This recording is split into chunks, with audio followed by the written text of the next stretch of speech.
na pinik ng the third place dito ng Bren Epro, yung Baksha. Tapos straight up Esmeralda. This is them saying na parang sinulit nila yung third and fourth slot dito na hindi nila binigay yung Baksha para sa PLDT Smart Omega para dahil isa to sa mga comfort picks na PLDT Smart Omega. But also, they want to get this Esmeralda talaga. And without the Baksha, there's really no stopping yung sustain ng mga Galaxy Esmeralda. But the last picked, Natalia, once again, if you look back a week ago, you will remember, ginamit nila yung Natalia laban sa isang Farsa composition. It looked really, sabihin na natin, gimmicky in a way, but it kind of makes sense. It's your way to scout out where your opponents are. And yung Farsa, never ever magkakaroon ng comfortable spot kung saan pwede niyang gamitin yung Feathered Airstrike. Kasi every time na ikakast na channel niya yung Feathered Airstrike, nako, kailangan lagi siyang takot sa Natalia. It is the same as a Franco and a Selena. Na parang, there's 5 always, seconds pagka till wala the yung enemy Selena reaches sa mapa the o yung Franco sa battlefield. mapa, there's Smash always a them. time na pwede kang tamaan ng isang magandang All hook. troops And that's the deployed. same idea as the Natalia. So let us head on to the Land of Dawn, mga kaibigan. This is going to be PSO versus BRE. Game number 1. Grand finals na tayo ngayon. We had finals already.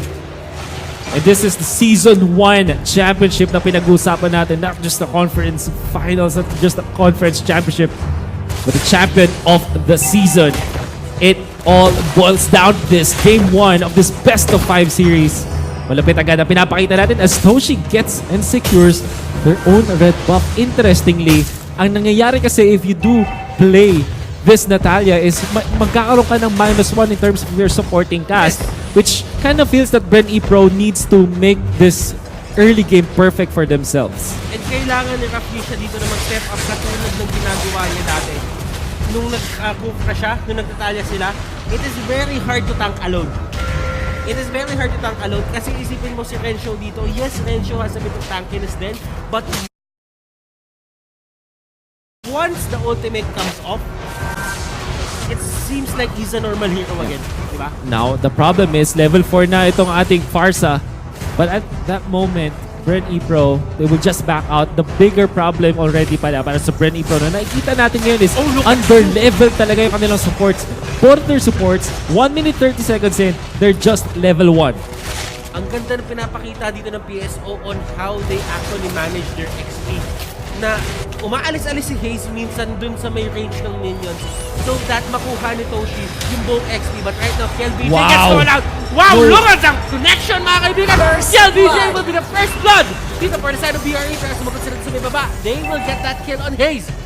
This is another classic Heath Agi connection na nakita natin in the group stages. Ginamit yung Chang-O usually ni Haji, and then you have Heath with the Guardian's Barrier. This time, it's totally different. Hindi man Meteor Shower binabato ni Haji. See, it's Feathered Airstrike. It's almost the same, and it's more targeted, and napakalupit ng pinakita doon ng connection ng PLDT Smart Omega. Another one in the books for this team. Ako, ang tawag ko doon checkmate technique kasi kahit anong gawin mo, hindi ka na talaga makakatakas. But that is the way of the dragon for Kenji, and they will secure that kill on Raflisha. But onto the middle lane, Heath dito, mga kaibigan, kabutikan mahuli. This is such a good display of talent mula sa PLDT Smart Omega. For sure. Now JP. Dito, actually eating a lot of those airstrikes. JP dito trying to fight this out, pero Haji getting caught out. And this is one place na ayaw mo makita yung Farsa mo, pero Turtle Kenji resurrecting with soon. the assist. Oh wow, this is Haze by the way with the Jawhead, which kind of is a throwback back in 2017 or was 2018? Was 2018? Early 2018 na nakikita natin na whenever he cannot play the Cho anymore kasi nababan sa kanya, he plays the mean Jawhead. Alam mo, ang tagal Really na good. no? Sobrang tagal. It was It was actually late 2018. Late 2018. basta 2018 siya. Oh, At least 2 years now. years na, yeah. But ang tagal na pala natin nagkaganito, man. Yeah. Wow, It is what Jawhead it is. throwback. This is just a throwback. Kasi ngayon ang Jawhead, they are playing Jawhead as an offlaner nowadays. And before, sobrang valid niya na support slash tank and pang setup, pang initiate. It's not that tanky anymore, but I guess with Haze, nakausap natin. Kita mo naman yung setup na yun with the ejector, and he might even survive this. Surviving for long enough for JP Oh, look to at be JP! able to take it. Be Pero taken Greedy down. trying to get that kill, pero the process, the pag-take nila ng kill sa Granger na yon, they lose 2 people into the Exactly. process. They give gold to the Granger, and that, Toshi is happy with that. And they're not done. Bruno now sa top lane. Napatay dito. Raflesha wants to take down Kenji, but Kenji is ever so sleepy with this Cho. At walang magagawa yung ultimate dito ni Raflesha as Haji Z threatens for a kill as well up top. BLDT Smart Omega back at their really superstar movements dito. Oh, and that is another very first fight. Pero sabi ni Raflesha, meron akong paggulong palaban. Alis na lang ako dito, but right now, another skirmish is happening to the bottom lane. Greed dito, a bit early on that retribution, pero Regio getting caught out, and he's trying to fight this. Flicker in, pero that Sonata is there to seal the deal. And it looks like they want to go for Haze this time. The jump in mula kay JP dito. The dive will be there. Patay dito yung Ranger. Now hinabol nila si Greed with the unstoppable force. There's the ejector and of course Kenji to take the kill. PLDT Smart Omega hindi magpapadaing. Mamatayan man sila ng isa, they will take 2 in return. All throughout the map, they are winning 15k in the back para sa PLDT Smart Omega. Only 12k for Bren Epro. And the Way of the Dragon is there. Ejector palapit na sa may turret. And right now, the Flicker is there. Unstoppable force magagamit. Pero JP dito has something in mind na hindi may expect na kalaban niya. He just needs the Flicker. Nandun na sa harapan siya mismo dito ng Jawhead and hindi masyadong magiging effective yung unstoppable force. However, what they're not stopping right now is yung paglakas ng dalawang horse dito ng PLDT Smart Omega. Haji Z and Toshi are getting everything that they wanted. Even get a kill onto the Esmeralda this time. Napakagandang rotation mula sa PLDT Smart Omega. One thing you have to take note is napakabilis mag-converge dito ng mga members ng PLDT Smart Omega through a kill. You have to take note, Jawhead with unstoppable force, sobrang bilis maglakad. The movement speed is so high.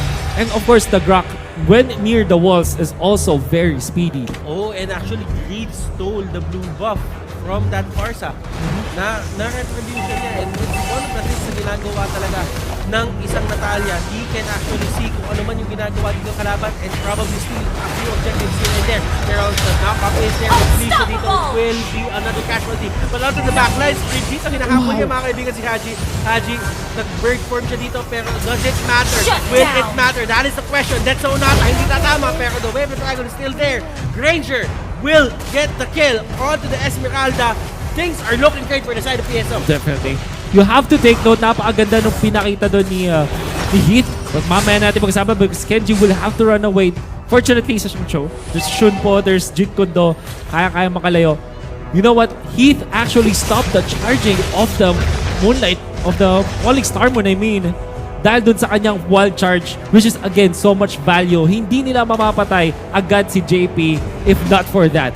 I mean, Haji Z still died, but they were able to get something in exchange. Now, top lane, Greed, very unlikely to survive. Very squishy Natalia, samantala sa baba naman. Another kill for PLDT Smart Omega. They did, yung Natalia pick nila, pinapunish sobra dito ni Kenji to the point na yung Natalia kaysa nakakatulog siya at kaysa nakakascout siya. This time around, pakamdam ko dapat malakas siya, pero Raflesha dito will get ejector dun papatay. Pero JP dito will be the next target. And one more could actually get that kill. Pero Toshi dito is going in and the crits! The crits, my goodness! And hasty nang kipa yung dalawang atake ng Torredo just for Toshi to get away. PLDT Smart Omega on another level in terms of their synchronization talaga dito. Laban sa Bren Epro. Bren Epro, nakita natin tinry ni Bruno na iligtas yung kanyang tropa ng Esmeralda, but at the cost of him dying. Dalawang shots ng Death Sonata yung kinailangan niyang takihin doon. And one crit. Now, he sets up for this kill. This time, there's the dive. But fortunately, this is Raflesha and JP. Napakakunat nga naman. Even with PLDT Smart Omega leading in this map. Grabe yung synchronization, grabe yung communication dito na side ng PSO to the point na parang sumasayaw sila dito sa isang musical. Kasabay-sabay sila halos gumalaw. And this is one of the things that makes PSO scary, pero Greed try to take Farsa, pero he doesn't have the damage to do so. Level 11, si Haji Z with 6k in the back. Natalia is just 3.4k. Essentially, half of the net worth of this Farsa. Tapos napakababa pa ng level niya. And to add to that, malambot talaga Natalia. See that only 2 strikes of the Feathered Airstrike was enough.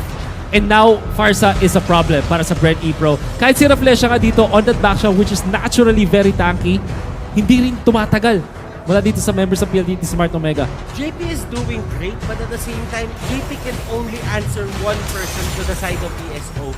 He needs to choose. Do I answer Toshi? Do I answer Haji? Eh pareho to, maganda yung performance eh. So at the same time, if you don't catch them with one Falling Star Moon, I don't really think that you can win a skirmish or a clash ngayon sa stage ng game na to. And now top lane now, this Mega kill! another kid. This time Renzo should be backing down. There's the feathered airstrike. Reflesh ang target nila dito. Ang labot! Oh! One last strike! Mula dun sa Farsa. Enough para sa PLDT Smart Omega. Now KLVJ in trouble. And of course, Kenji to get the kill. How can they defend with two very squishy heroes this time? Renzo is a Thams. Pero at this point, hindi niya kaya to. Naku po, yun na naman! Huling-huli! PLDT Smart Omega, masterful performance laban sa Bren Epro. There's the wipe and there should be game. PLDT Smart Omega